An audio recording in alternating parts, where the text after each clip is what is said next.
ৰাইজ আজি নয়ন ডেকাৰ যিটো মৰ্ম বেদনা সেইটো তাৰমানে আমি কোনো কথাৰে ভাষাৰে আমি বুজাব নোৱাৰোঁ। আমাৰ দালাং গাঁও 5টা চুবুৰীৰে গাঁওখন, কিন্তু কোনোদিন আমি ইমান বছৰে এনেকুৱা ঘটনা দেখাও নাই, শুনা নাই। আমাৰ ভাতৃত্ব বন্ধুত্ববোধেৰে আমাৰ এই দালাং গাঁওখন চলি আছিল, কিন্তু কিছুমান নিৰ্দিষ্ট এনে ব্যক্তিৰ কাৰণে আজি যিটো 11 তাৰিখে ৰাতি শশাংকনাথৰ পথাৰৰ ফিচাৰী সিঁচাৰ কাৰণে নয়ন ডেকা, পংকজ ডেকা আৰু কমল ডেকা এই 3জন আছিল মূল খাল সিঁচা। তাৰে লগত আৰু নানান ধৰণৰ ব্যক্তি আছে, কিন্তু তেওঁলোকৰ বৰ্তমান এতিয়ালৈকে মুখ খোলা নাই আৰু কোনো ধৰণৰ ব্যৱস্থা হোৱা নাই। আমি ভাবিছিলোঁ যে কমল ডেকা আৰু পংকজ ডেকাক ধৰি দিলে নিশ্চয় তেওঁলোকৰ কোবে ধুবে তেওঁলোকৰ পৰা আৰু যি 4জন লগ আছে সেইকেইজনৰো মুখ খোলা যাব বুলি ভাবিছিলোঁ, কিন্তু দুৰ্ভাগ্যবশতঃ তেখেতসকল হাৰি গ'ল।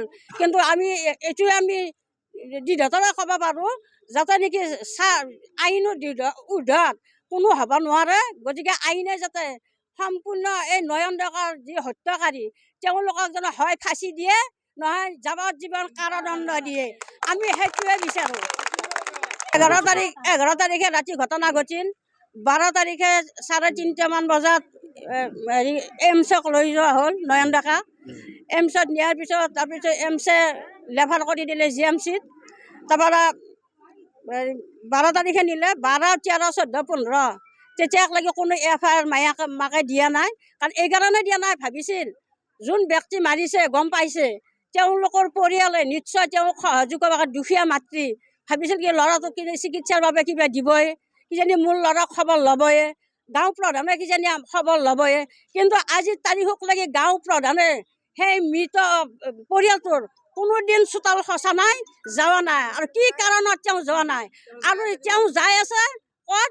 ক্ৰিমিনেল যিয়ে মৃত কৰিলে সেই পৰিয়ালটোকহে তেওঁ ৰক্ষণাবেক্ষণ দি আছে। কিন্তু আমি একদম মানে দৃঢ়তাৰে কৈছোঁ, তেওঁক আমি লজ্জা দিছোঁ, ধিক্কাৰ দিছোঁ। এনেকুৱা গাঁও প্ৰধান আমাক নালাগে, আমাক নালাগে। অমৰনাথ যোৱা আপোনাৰ 11 তাৰিখে দালাং গাঁৱৰ কঁহাৰ চুবুৰীৰ নয়ন ডেকা নামৰ ল'ৰাজনক মাছ মাৰিবলৈ যাওঁতেই পানী সিঁচি মাছ মাৰিব গৈছিলে। আৰু এই গাঁৱৰে 2জন ল'ৰা পংকজ ডেকা আৰু আপোনাৰ এজন কমল ডেকা, তেওঁলোকৰ মাজত কিবা আমি শুনা মতে কাজিয়া হৈছিলে। হোৱাৰ পিছত ৰাতিপুৱা গম পোৱা গ'ল যে ল'ৰাটোৰ অচেতন অৱস্থাত আছে। তাৰপিছত মাকে গম পাই পেলাই তেওঁক মেডিকেল লৈ গ'ল আৰু চুবুৰীয়া ৰাইজেও যথেষ্ট সহায় কৰিছে এই ক্ষেত্ৰত। আৰু যোৱা 11 তাৰিখৰ পৰা আজিলৈকে GMC মেডিকেল কলেজত ট্ৰিটমেণ্ট চলি থাকিলে আৰু আজি ৰাতিপুৱা 9:50 বজাত তেওঁৰ আকস্মিকভাৱে মৃত্যু হয়। আৰু এই মৃত্যু হোৱাৰ ক্ষেত্ৰত আমাৰ গাঁৱৰে যি 2জন ল'ৰা পংকজ ডেকা আৰু নয়ন ডেকা, তেওঁলোকক ৰাইজে দোষী সাব্যস্ত কৰিছে আৰু তেওঁলোকৰ স্বীকাৰোক্তি মতে নয়ন ডেকাক মাৰপিট কৰাটো হয়। এতিয়া ৰাইজৰ দাবী, আমাৰ দাবী যে উক্ত 2জন ল'ৰা উপযুক্ত শাস্তি পাব লাগে আৰু এনেকুৱা এটা শাস্তি পাওক যাতে তেওঁলোকৰ এইটো এটা উদাহৰণ হৈ উঠক, আমি সেইটোৱে বিচাৰোঁ। ৰাইজখনে এই ক্ষেত্ৰত দৃষ্টি নিক্ষেপ কৰি আছে। গাঁও প্ৰধানৰ যিটো ভূমিকা হ'ব লাগিছিলে সেই ভূমিকাটো হোৱা নাই যেন মানে অনুভৱ হয় আৰু ৰাইজেও এই কথাটো উপলব্ধি কৰে।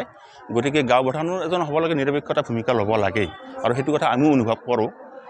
এই ক্ষেত্ৰত কিন্তু ৰাইজে কিন্তু গাঁও প্ৰধানৰ ওপৰত দৃষ্টি নিক্ষেপ কৰি আছে। এইটো কথা আচলতে যদিও ৰাইজৰ মাজত ওলাইছে আৰু অলৰেডি এজন অভিযুক্ত স্বীকাৰ কৰি কৈছে কথাটো, গতিকে এইখিনি কথা নিশ্চয় বিচাৰ খোচাৰ কৰিলে নিশ্চয় ওলাব হয়তো।